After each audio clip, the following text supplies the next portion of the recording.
Citroën esitles Pariisis uut väike keskklassi luukpära.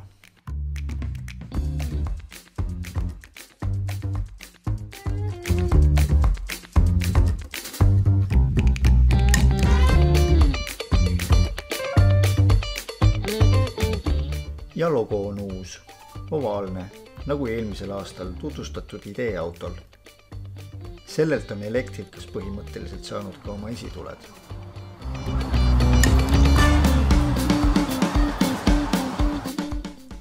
Et saavutada taskukohasus, aga säilitada mugavus ja lihtsus, loobus tiim 4. põlvkonna C3 puhul üleliigsest varasemast ballastist.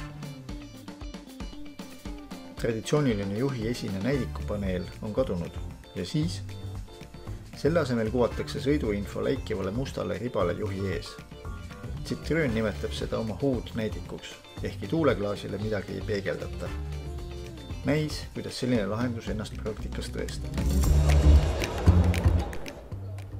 Ja armatuuri kate on lihtsamast sorti plastikust ja siis te ju ei istu sellel.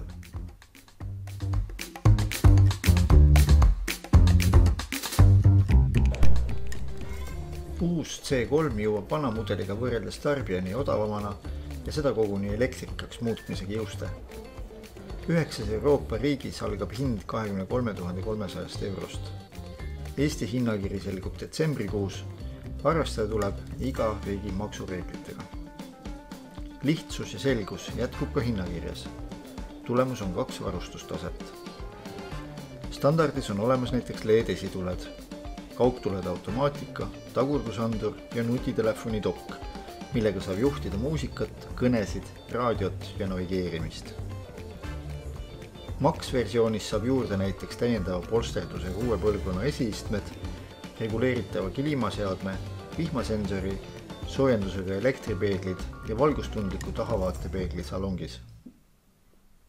Maaletooja prognoosib esimeste elektriliste C3-de Eestisse jõudmist 2024. aasta teises kvartalis.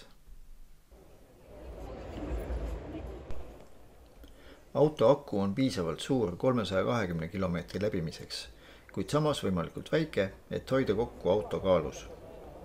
Insenerid lubavad, et 40 kilovatise aku laadimine 100 kilovatti võimsusega kiirlaadijas 20% 80-ni võtab aega vaid 26 minutit.